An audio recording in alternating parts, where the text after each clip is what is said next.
السلام عليكم اخوتي خواتاتي، كي دايرين؟ لاباس عليكم؟ كلشي بخير؟ نتمنىكم تكونوا بخير ان شاء الله، والصحه والهنا. نتمنى لكم ان شاء الله الرحمه من عند الله، كنطلبوا الله يرحمنا.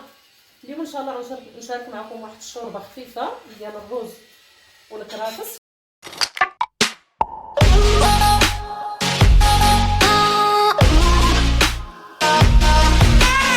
كتجي زوينه، ما فيهاش بزاف ديال المكونات. على بركه الله غادي نقدم المقادير. عندي هنا قربته ديال الكرفس مغسوله ومنقيه، وعندي هنا شويه ديال المعدنوس والقزبور، وعندي هنا الطحين باش غادي ندور الحريره ديالي، حبه ديال البصله غادي نقطعها رقيقه، وعندي الروز شويه ديال الروز، نص كاس ديال الروز ما عمرش، وعندي واحد كنور ديال الدجاج اللي بغيتو بغيتو الدجاج ولا الغلمي اللي يعجبكم نتوما الاختيار ديالكم، وعندي شويه ديال الابزار وشويه ديال الملحه ومعلقه ديال الزبده. انا ديما كنخدم بالزبده ليليا، والزيت الزيتون ها هي درتها في لاكوكوتي ديالي، والحليب باش غادي ندور الحريره ديالي على بركه الله. ودابا غادي نقطع البصله ديالي رقيقه وشلضه رقيقه غليظه، المهم باش ما يكبرش لكم في الشوربه. نرققوها مزيان،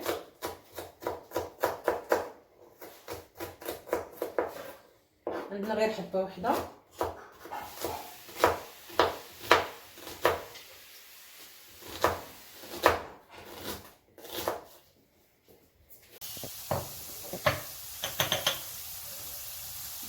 درت معلقه ديال الزبده عامره، غنديرو شويه ديال الملح، حيت غادي نزيد كنور باش ما نكثروش الملحه، والابزار كندير غير الابزار والملحه خاص، ما كنديرش شي حاجه اخرى. صافي قله لينا البصله ديالنا ونرجعو.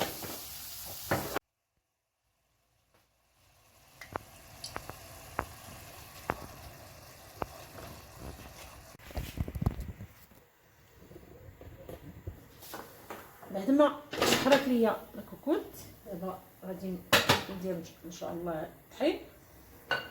ودرت هنا واحد كنور ديال الدجاج، لكم الاختيار، اللي بغى يدير ديال الدجاج يدير ديال الدجاج، اللي بغى يدير الغلمي يدير الغلمي، المهم لكم الاختيار. ودرت هنا شويه ديال الطحين، عينكم ميزانكم، ما تكثروش بزاف الطحين على حقاش الرز الا كثرتو الطحين غادي تجي الشوربه خطره بزاف. نديرو غير شويه، وعلى حسب الرز كل واحد كاين الرز، المهم الرز كلاصي ولا الرز العادي بحال غير هاد العادي ما خصوش يتعدل فوق النار بزاف باش ما يخسرش لينا. في بعد ما تشحرات ليا لاكوكوتي غندورها بالحليب، ندير الحليب.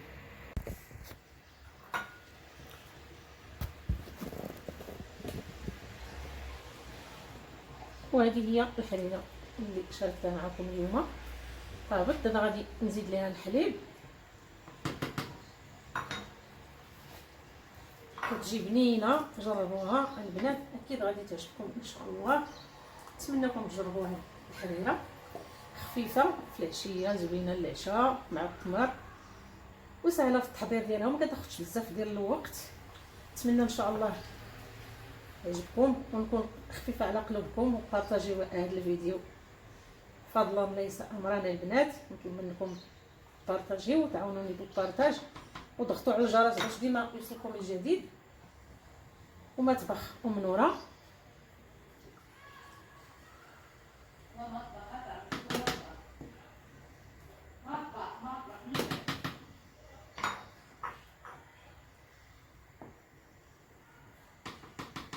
غيغلي لينا الحليب في الحريره ونطفيو عليها ونرجعوا ان شاء الله. وهذا هو الفيديو ديال اليوم اللي شاركته معكم، الشوربه ديال الرز والكرافس. وان شاء الله نتمنى يعجبكم هذا الفيديو ونكون خفيفه على قلوبكم، وبارطاجيو هذا الفيديو البنات العائله والاحباب. مطبخ ام نوره. نتمنى ان شاء الله نكون ديما خفيفه عليكم. الا كنت عزيزه عليكم البنات بارطاجيو هذا الفيديو فضلا ليس امرا، وشكرا. والشعيه الطيبه. الى اللقاء.